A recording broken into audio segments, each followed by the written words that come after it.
Yo, what's up? It's Jimmy Thunderhands back at it again with another MMA pound for pound power ranking series. This is part 6. So, we did inaugural 93, 94, two of them, 95, two of them, and then this is 96, the first one.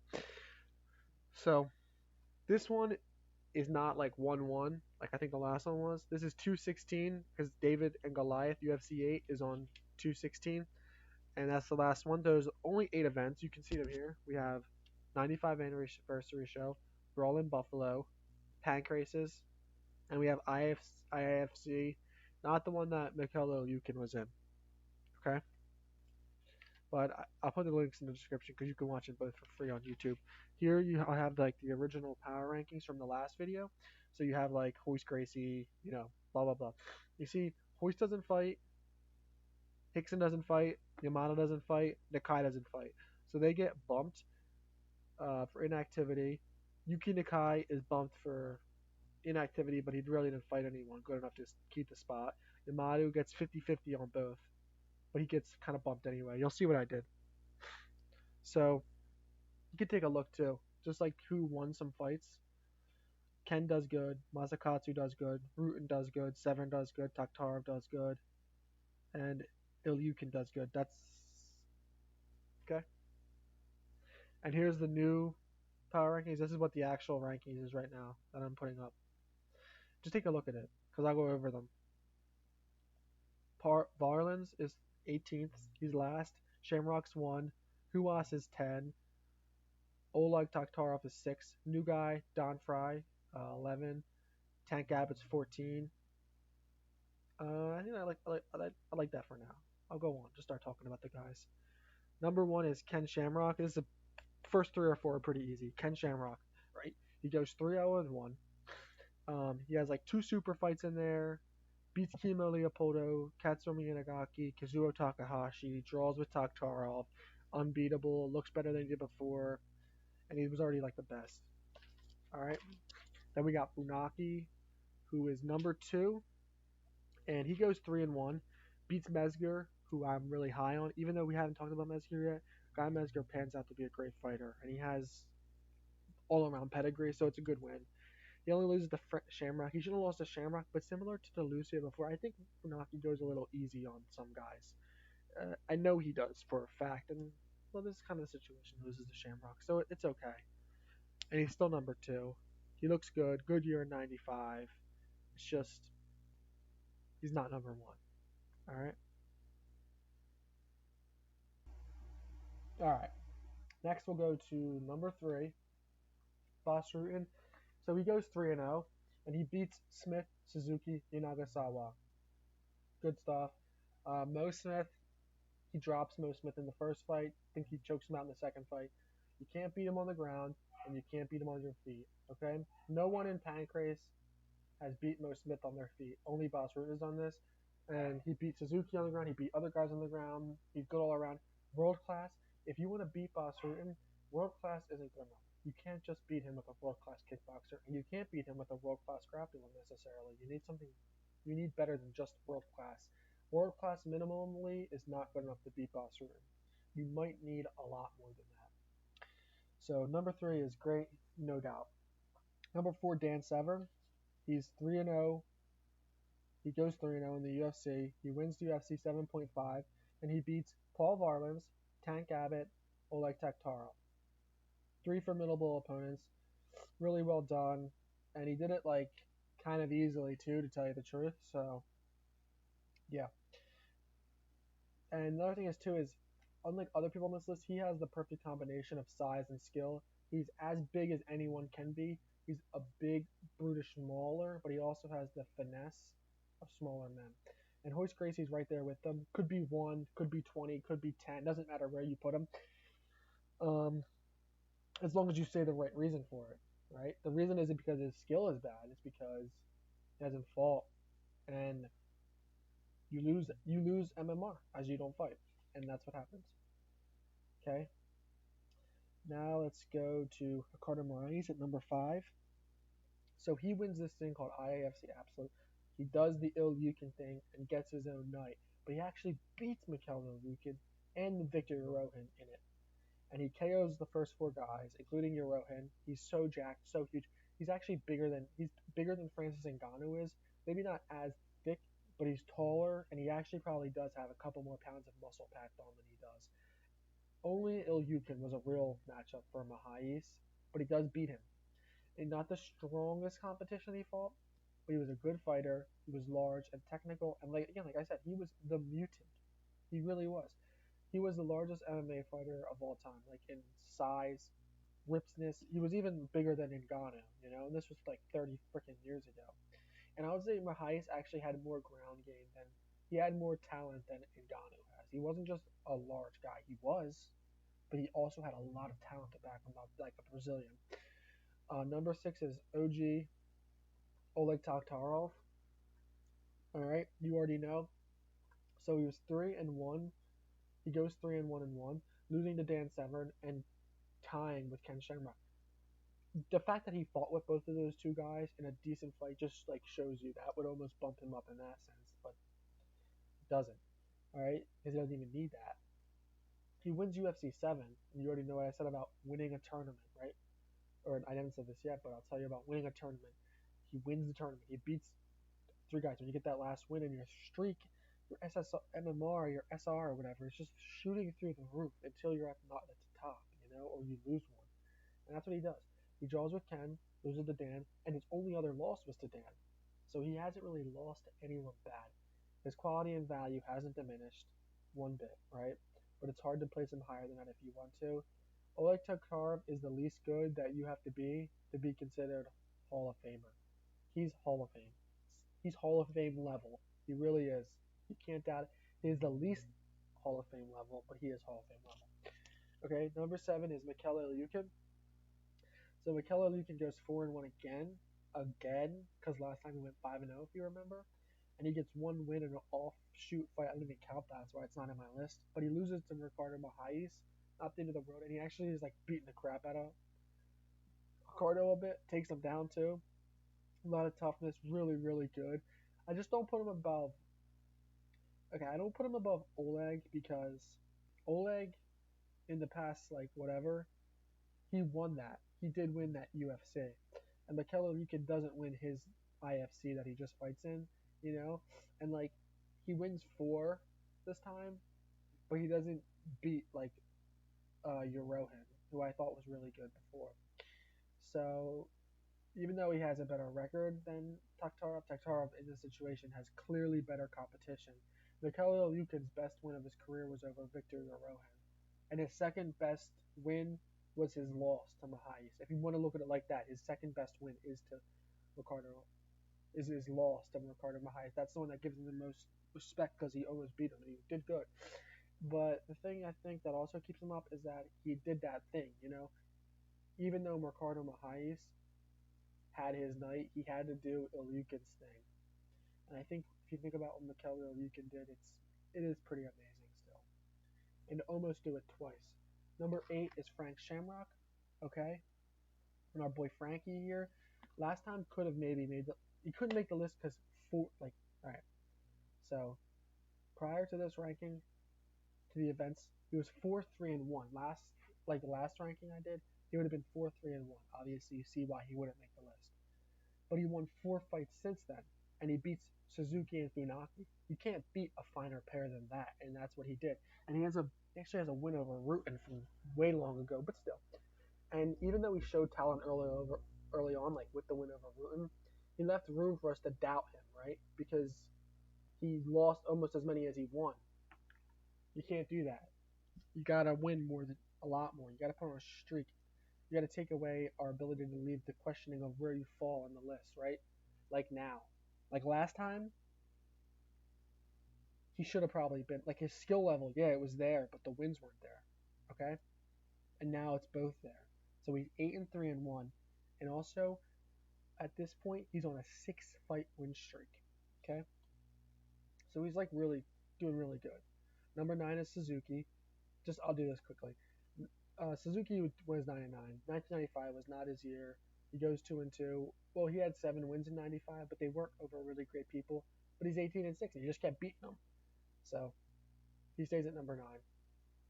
All right, because this isn't necessarily who was the best fighter in 1995. It also really does matter. 1994. Okay, Marco Huas is number 10. His first time on the list. He hasn't fought before this. Like he actually might have fought a couple of fights back in Brazil, like when he was younger and stuff like that. But he hasn't fought in a while. But we do know that he's like well pedigreed. They call him the king of the streets of Rio de Janeiro streets. There's a lot of streets there, a lot of people there. I never heard anyone say that he's not the king of the streets. So that tells you something. All right. And he loses to Oleg Taktarov, which isn't necessarily a knock against him. It's actually a plus for him, I think. But the thing is that Oleg is the least good that you have to be a Hall of Famer. So if you would have beat him, he might be like number 5, maybe even number 4, but he doesn't. So he's number 10. And these are all the bums that just couldn't make the top. I mean, it's 1990, so everyone sucked anyway, right? But these bums couldn't even make the top 10 in 1995. I mean, dude, if you put me back in time in 1995, I could make the top 10. So it's like, how couldn't these guys do it? Like, look at who even is this guy? Number 11, Dom the Complete One Fry. All right, so he wins UFC 8. That's big. You know how, like I said, Mikel Ilyukin. If he would have beat Ricardo Mahias, his SR would have shot through the roof, and that's why Ricardo Mahias actually jumps him because he had that perfect record. Don Fry does the same thing, and he gets number 11 for it. But we're further on in UFC history now, so people have been fighting for a couple of years, so you can't. It's hard to just jump all the way up in the top 10 with one single night like it was before. You know, KO's John Matua, fights Big Daddy Gary Goodridge, good all-around fighter. Dan Severn was his coach. Don Fry was a D1 wrestler, was a Golden Glove heavyweight boxer, and he's small now, so you can imagine as a kid he was probably like not. I don't even know if he was 210 pounds. And like so he was probably always punching up weight classes. I bet as a wrestler he was wrestling guys bigger than him. He was probably one of those guys who was just like almost always a heavyweight, but like I don't know if you call Don Fry a heavyweight, but like how could he be less than a heavyweight? So he's just one of those guys who I think always probably had a tough time against bigger guys as a kid. Not a tough time, but always had to go against bigger guys. And his ability to handle them with ease and like match up with them strength wise and find things to win over those guys, you can see that wiliness. You can see that he can fight heavyweights. He's comfortable with it, and he's good on the ground, good on the feet. Number 11, uh, Hickson Gracie's 11 and a half, same as Don Fry. Gracie was 6-0. His MMR decayed by 3 wins. That's why he's the same as Don Fry. Okay, and Don Fry beat up mediocre people too. Actually, I wouldn't consider John Matua to be great, but Gary Goodridge I would consider him to be much better.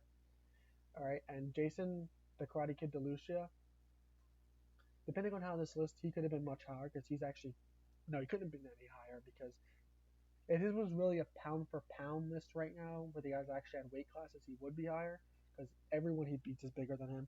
He's 4-0 since last ranking, so now he's 11-8. He was 7-8. He's a rising. He's a genuinely smaller fighter, and he's just really good. He's just a good fighter overall, and he has a lot of experience, actually, even for a young kid, a younger kid, I would say, at the time. He fought Royce Gracie on the Gracie tapes, which are pre-Pancrase 1. Royce Gracie. He fights Royce Gracie in UFC 1. And basically that was his only UFC. So all these other wins had to come from Pancrase, which is, I'm pretty high on that fact because it means you're fighting set fights, every month or whatever. It's a little bit harder and it's easier to drop one if you're not focused. All right. And so Jason DeLucia was focused and he gets a spot. Let's go number 13. We got Kimo Leopoldo, and he is God's boy. You know that. First time on the list. He was 1-1. He almost KOs Royce Gracie. 4-2. Does a pro boxing match in K1 versus Masaki Satake. Gets knocked out, but like it's Masaki Satake in K1. He survives for a while. Does good. Number 14 is Tank Abbott. Also first time on this list. He goes 3-2. He loses to Taktarov and Severn. He's a good all-around fighter and smart. Big bruiser, can knock you out, can pin you to the fence. Underrated in his Underrated, it is like clinch work against the cage. He takes all men to the abyss. You cannot you can't beat Tank Abbott with giving up a little piece of your soul. Okay? 14 and a half is Manabu Yamada. He's with Tank. Same thing. Like he gets decayed down. He gets super decayed because he was only 2-2 in 95, and then he doesn't fight. Okay? So anyway, not really been to say. Still Manabu Yamada, but where is Manabu Yamada? Takafumi Ito is number 15. First time on the list. Underrated fighter historically. Injured in the future. Not a fluke that Fumi Ito makes it here.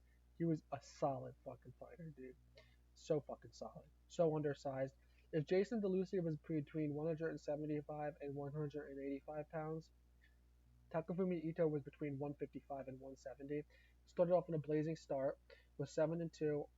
Actually almost makes the ranking last time, but doesn't. But that's okay because his heart, even though he lost his last 3 fights, because other people sucked worse than him actually, and like he beat good people and lost to good people, right? He gets to the 15, which is actually, and he's so undersized. I almost give him a little extra bump here because he was so undersized. Really, seriously, Takafumi Ito was like a pound for pound king. All right, like we're not really into that yet, but in the next video, I will do like people who didn't fight in a weight class. I'll do one, for them. Number 16 is Victor Yorohin. Again, 3-1 overall. No, 6-2 overall. Goes 3-1, 3-1 on ilyukin's night and Mahias's night. So that's not bad, right? And he fights them both. And then number 17 is Paulie Varlins. Number 17 is Remco Pardell.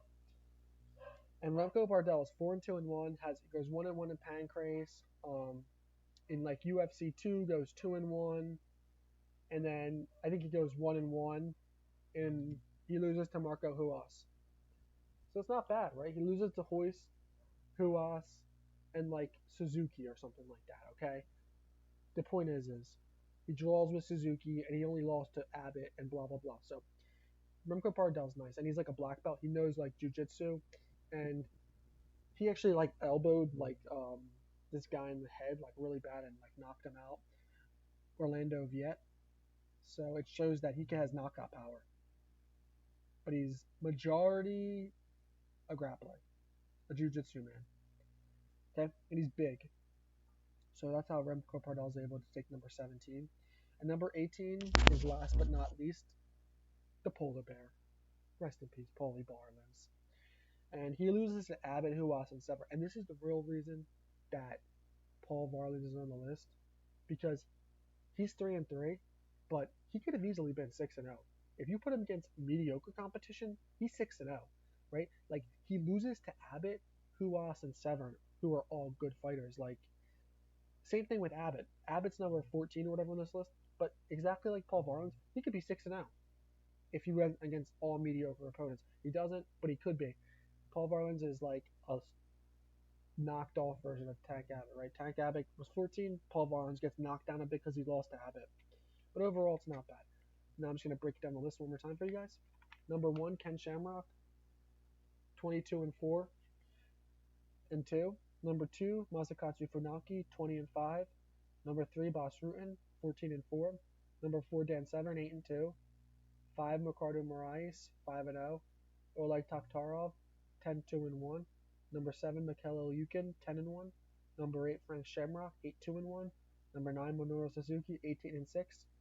Number 10, Marco Huas, 5-0-1. You can see I put everyone else there. Number 11 to 15 are Fry, DeLucia, Leopoldo, Abbott, and Ito. Yo, this was MMA Pound for Pound Power Ranking Series Part 6, 1996, February 17th, something like that. Alright? 1996. Jimmy Thunderhands. Thunderhands.